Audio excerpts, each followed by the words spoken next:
ఈ 10 రోజులైనా ఇంకా 10 ఏళ్ళైనా చంద్రబాబు నాయుడు గారు ఏదైతే కామెంట్ చేశారో, వ్యాఖ్య చేశారో, దుర్మార్గపు వ్యాఖ్య, ఘోరమైన అపచారం ఏదైతే చేశారో, ఆ వ్యాఖ్య తాలూకు ఎఫెక్ట్ ప్రభావం అయితే అంత సులభంగా పోదు. దాన్ని మళ్ళీ భక్తుల్లో ఆ విశ్వాసం పాదుగొలపాల్సింది. నిజంగా ఇంతవరకు ఏమీ జరగని దాన్ని జరిగినట్టుగా ఒక ఘోరమైన అబద్ధం ఆడేసి పైగా రిపీటెడ్గా ఆయన మాట్లాడడం అనేది ఎంత దారుణమో అందరికీ తెలియాల్సింది.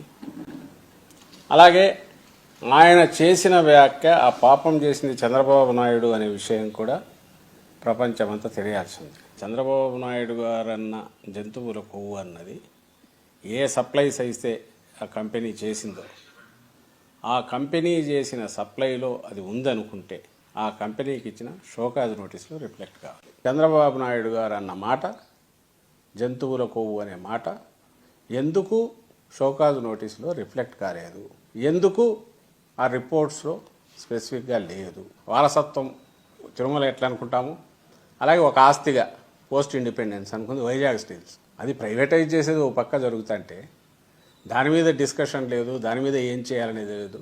బుడమేరు విజయవాడ అది హార్డ్లీ అది కూడా ఒక 20 రోజులైందో 25 రోజులైందో, అక్కడ లక్షల మంది ఎఫెక్ట్ అయ్యారు. మరి వాళ్ళందరూ రోడ్ల మీద ఇదయ్యారు. ఆ సహాయం ఇచ్చింది ఎంతమందికి చేరిందో తెలియదు. వాళ్ళు ఇప్పటికీ రోడ్ల మీదే ఉన్నారు. ఇచ్చిన సహాయమే కొంచెం, ఎన్యూమరేషన్ జరగలేదు, అది గొడవలు అవుతున్నాయి. దానిల గురించి కప్పిపెట్టారు. హామీల గురించి అదైతే బయటకు రాకుండా ఆల్రెడీ డైవర్షన్ ఇట్లా పోయి ఇప్పుడు దాని మీద నుంచి ఇక్కడికి దీన్ని తీసుకొచ్చాడు. డిస్కషన్ అంతా దీని మీద జరగాలి, దీని నుంచి బయటికి రావాలి. But at the same time ఈయన చేసింది మళ్ళీ చరిత్ర మర్చిపోకూడదు. ఫ్యూచర్లో ఎవరు ఇంత ఇర్రెస్పాన్సిబుల్గా బిహేవ్ చేయకూడదు అనేది మా కోరిక. పార్టీ నుంచో జగన్మోహన్ రెడ్డి గారు చలో తిరుపతి బయలుదేరదాం అంటే అప్పుడు అన్ని ఏర్పాట్లు చేయాలి. ఇది ఇంతకుముందు అంటారు, ఇప్పుడు కూడా అంటారు చలో సీఎం, చలో సెక్రటరియట్ అంటే అట్లా చేయొచ్చు, లేదా రాస్తారోకలు ధర్నాలంటే ఏమైనా చేయొచ్చు. ఆయన ఇవ్వలేదంటాడేంది ఎవరు?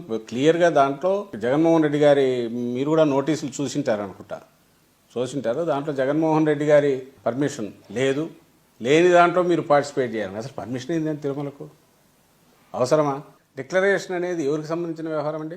టీటీడీకి భక్తుడు వెళ్ళిన ఆయనకు సంబంధించి అది తేరాల్సింది అక్కడికి పోయిన వాళ్ళ దగ్గర. ఎక్కడెక్కడ రాష్ట్రాల నుంచి ఎందుకు రావాలి వీళ్ళందరూ? ఎక్కడెక్కడి నుంచో కట్టగట్టుకొని తోలి అక్కడి నుంచి తీసుకొచ్చి ఎందుకు దించాలా? అసలు ఎవరు అక్కడికి వెళ్ళే ప్రయత్నాలు చేస్తున్నారని చెప్పి నోటీసులు ఇచ్చినారు. వీళ్ళు క్రియేట్ చేసింది, టెన్షన్ క్రియేట్ చేసింది ప్రభుత్వం. బీజేపీ ఏం బయట పార్టీనా? కూటమిలో పార్టీ కాదు, వాళ్ళకి రెస్పాన్సిబిలిటీ లేదు. అసలు నన్ను అడిగితే ఈ మాటకు సంబంధించి జంతువుల కొవ్వు వాడారని చంద్రబాబు నాయుడు అన్న దానికి సంబంధించి వాళ్ళు కంబైన్డ్గా కూటమి మొత్తం వాళ్ళ పాప పరిహారం చేసుకోవాలి. జగన్మోహన్ రెడ్డి గారు పోకుండా వెనక్కు తగ్గడం అనేది వివేకమైన దురుసుగా పోనందుకు ఆయన అభినందించాలి, అక్కడికి పోకుండా ఉన్నందుకు. ఆయన అన్నది మతం గురించి చెప్తున్నారు. ఏం ఇదైందో తెలియదు చంద్రబాబు నాయుడు గారికి. బయటకు వచ్చి చెప్పాలంటే బహిరంగ నాకు అర్థం కాలేదు. 4 గోడల మధ్య అంటే ఆ మాత్రం అర్థం కదా. అది వ్యక్తిగతం, మతం ఇది మా వ్యక్తిగతం, ప్రైవేట్ అఫేర్. పబ్లిక్ లైఫ్లో దాని ఇంపాక్ట్ ఉండకూడదు. అది that should not get reflected. After all public సర్వీస్లో ఉన్నారు, ప్రజా జీవితంలో ఉన్నారు. అది జగన్మోహన్ రెడ్డి గారు అన్నది. దాన్ని ఆయన ఇంకో రకంగా చెప్పి దానికి ఒక ఇంటర్ప్రిటేషన్. అన్నిటికంటే ముఖ్యంగా అపోజిషన్లో ఎప్పుడు పోయినారు, పాదయాత్ర అప్పుడు ముగించినప్పుడు పోయినారు. అప్పుడెప్పుడు రాంది ఈరోజు ఇది ఒక ఇష్యూ చేసి జాతీయ సమస్యలాగా ఎందుకు చేశారు?